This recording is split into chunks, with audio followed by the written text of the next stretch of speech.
Society का जो आदमी लोग था चिरांग जिला के अंदर बासुगांव में जो सोसाइटी में काम करने वाला आदमी वो लोग इकट्ठा होके मतलब वो ड्रग्स का जो व्यवहार करने वाला है वो लोग को पकड़ने के लिए एक प्लानिंग करके रखा था। मतलब जो बच्चा ड्रग्स लेता है उसको लेकर के मतलब ड्रग्स खरीदने के लिए गया और जो ड्रग्स व्यवहार है कहाँ गया था उसको लेकर के गया था मतलब गिरगांवबाड़ी में। वहाँ पे गिरगांवबाड़ी का उधर से मतलब ड्रग्स लेने के लिए गया और बच्चा को लेके पूरा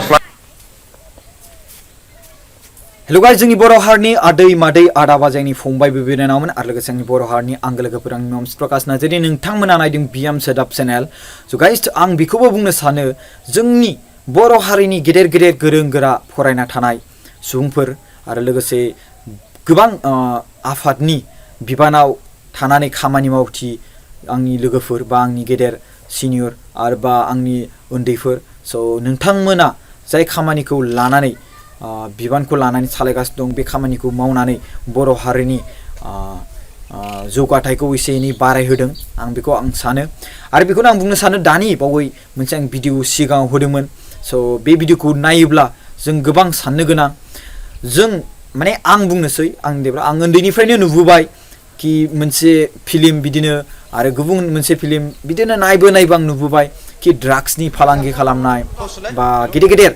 बिजनेस खालामनाय मुभि बा फिल्मफ्राव सावगारिफ्राव नायनानै नुबोबाय नङा होमबा। स' बेवहाय एक्टरफ्रा पुलिस जायो आरो गुन्दाफोरखौ हमनो नागिरो आरो बे जाय पुलिस बेयो गुन्दाखौ हमनानै जेलाव दोनो बा मानि थाखाय ड्राग्स बेफार खालामनो थाखाय ड्राग्स फालांगि खालामनायनि थाखाय बेफोरबायदिनो स्ट'रि जालाङो। बेफोरबायदि आङो गोबां फिल्म नुबोबाय आरो दाबो नुयो। स' दायो जोङो रियेलिटियावनो जोंनि हारिनि गेजेराव नुनो मोनसे लोगोफोर। स' जों बिनि सायाव मोनसे माने अबजार्भ होनांसिगोन। गोबां गोरों गोरा जोंनि बर' हारिनि सुबुंफोर दङ बिथांमोना दायो बेफोरखौ नुयोब्ला एसे एनै मुगैनायबो फैबाय जानांगौ आरो फैयोबो जानांगौ आरो बिनि गेजेराव जोङो सानस' हायैयाव माने जोङो बिनि सायाव जों एक्सन लानो हाया मानो होनबा गावनि उदैखौनो माने फिनो हायाखै गुबुनखौ मा खालामनो। स' बिनि गेजेराव दायो चिरां डिस्ट्रिक्टनि सिङाव थानाय रनसाइदामनि एरियानि रायजो राजाफ्रा बे ड्राग्स फालांगि खालामग्रा बिजनेस खालामग्राखौ हमनो थाखाय मोनसे प्लानिं बानायबाय। बे प्लानिं बानायनायाव बिसोरो साक्सेस जाबाय। बिसोरो जाय ड्राग्स बायग्रा बेजों लोगो जाफ्लानानै आरो फानग्राखौ हमबाय। नोंथांमोना नायनो हागोन भिडिअआव। स' बेनो आरो बिनि गेजेराव हमखांनायनि उनाव माखासे सुबुंफ्रा रिपर्टार लिंहरनानै इन्टारभिउबो होबाय आरो बिनि गेजेराव बेनो पिक्साराव होनाय बे ड्राग्सआ बेफोरबायदिनो ड्राग्स महरा। स' आरो बायदि बायदि रोखोमनि महर थाबावो ड्राग्सआ। बेफोर बे ड्राग्स जाग्रा गथ'फोरखौबो जोंनि चिरां डिस्ट्रिक्टनि सिङाव थानाय बे रनसाइदाम एरियानि पाब्लिकफ्रा गाराखै बिसोरखौबो साजा होदों जाय मानसिफ्रा ड्राग्स जादों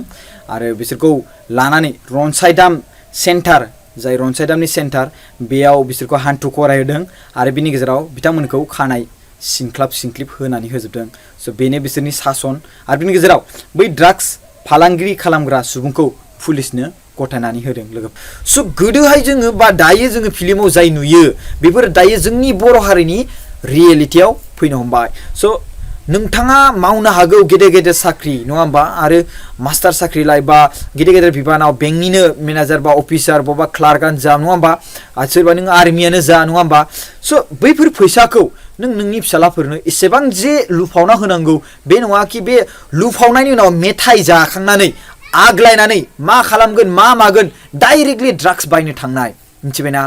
स' रां रुफाफोरखौ मायाव बाहायदों आरो मायाव बाहायाखै जों बेफोरखौ अबजार्भ खालामनांगोन आरो बे रां रुफा जायनाव दङ बैफोर गथ'फ्रा लोगो लायो बैफोर गोरिब न'खरनि गथ'फोर बिसोरखौ फ्रियावनो जाहोयो आरो बिसोरखौ फ्रियावनो जाहोनानै बिसोरनि मेलेमफ्राबो दंस जाफायो लोगोसे बे फैसा थानाय गथ'फोरा जानानै गावनि मेलेमखौ गाज्रि खालामो लोगोसे बै गैयै जाय बायनो हाया बैफोर गथ'खौबो लोगोआव लाफासिगोन खना खनला थांसिगोन सिगारेट बिरि आरो ड्राग्स एकदमबारे बेदर लालायगोन एवगोन एकेबारे जुमाय गोरान गिसि बायदिसिना बायगोन आरो बिजि थुगोन ड्राग्सनि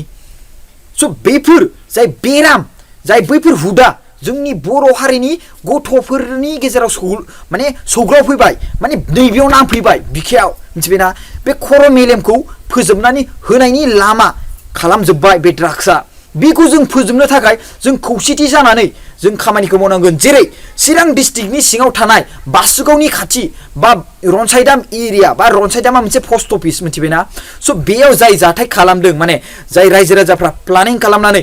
बे ड्राग्स बेफार खालामग्राखौ हमदों थिग बेबायदिनो गुबुन गुबुन जायगायाव थानाय सुबुंफोरजोंबो जों बेफोरबायदि माने बर' हारिनि मानसिफ्रा बेफोरबायदि प्लानिं खालामनांगोन जुदि एसे एनै आन्दाज मोनदोंब्ला मिथिबायना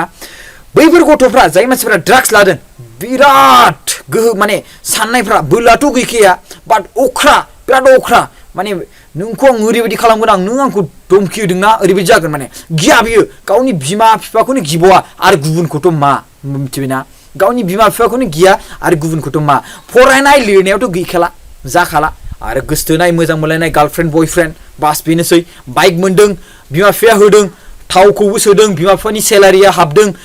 10,000 5,000 बरनदों थांदों ड्राग्स बायदों जादों आरो बे बाइकनि बे जे पेट्रल थायोना बे पेट्रलाबो मोनसे बिसोर देनद्रायजों मिलायनानै मोनसे बिसोरो मोनामसुनानै बिसोरो ड्राग्स सिस्टेम खालामो ओमफ्राय बैफोरजों गथ'फ्रा थानो हाला फरायनाय मेलेमाव गैला जाला आरो बिनि गेजेराव थाब हाबा जानो गोसो जासिगोन खायसे सुबुंफ्रा आरो बिनि गेजेराव बिमा बिफाया जोबथानायाव माने रां रुफा होआबाथाय बुलायलायनाय जासिगोन आरो बिनि गेजेराव बिमा बिफाया स्कुला बुलायनाय जासिगोन बिनि उनावनो गेजेराव दाख्लैबावै उदालगुरियाव जाथाय जानाय बायदि बुथारनायनि प्लेनिं जासिगोन बुथारखांबाथाय जेलाव थांबाय होमबा खहाया सोरनि जोंनिनो नङा होमबा सोरबा जोंनि बर' हारिनि सासे सुबुङा खमायलायबाय जोंनि बर' हारिनि सासे रायजोआ खमायलायबाय नङा होमबा स' बेफोर जाय माने ड्राग्स बायनानै जाग्रा बैफोर गथ'खौ जोङो बासायनोब्ला जों रायजो राजाफ्रा खौसेथि जानानै जाय चिरां डिस्ट्रिक्टनि सिङाव थानाय रनसाइदाम एरियानि रायजोफ्रा पाब्लिकफ्रा जाय मोनसे डिसिसन लानानै प्लेनिं खालामनानै जाय फानग्राखौ हमदों बेबायदिनो जोंबो गुबुन गुबुन एरियायाव थानाय गुबुन गुबुन डिस्ट्रिक्टआव थानाय बर' हारिफ्रा माने बेफोरबायदि प्लेनिं खालामनानै बिसोरखौ हमनांगोन मिथिबायना बेफोरबायदि हमनांगोन स' बे ड्राग्सखौ जायोब्ला गोबां साननाय हनाय फरायनाय मानाय बादुला जायो लोगोफोर आं फंबाय बिनानावमोनखौ बुंनो नोंसोर जुमाय लोंनाय आरो ड्राग्स जानायफोरखौ हुदाफोरखौ दा बाहाय मानो होनब्ला नों जुदि ड्राग्स खेबसे लादावब्ला निसा नांलाङो नोंनि बे थै जाय बे दुरबल जालाङो आरो नों ड्राग्स लायोबाथाय बिराद स्ट्रं बायदि मोनफिनो आरो बिराद दुरबल जायो आरो ड्राग्स लाबाथाय आरो स्ट्रं मोनफिनसिनलाय आरो दुरबल जासिनलाय थिग बिदिनो ड्राग्स लाबाय थानो गोसो जायो मिथिबायना लोगोफोर आं बेखौनो बुंनो सानो प्लिज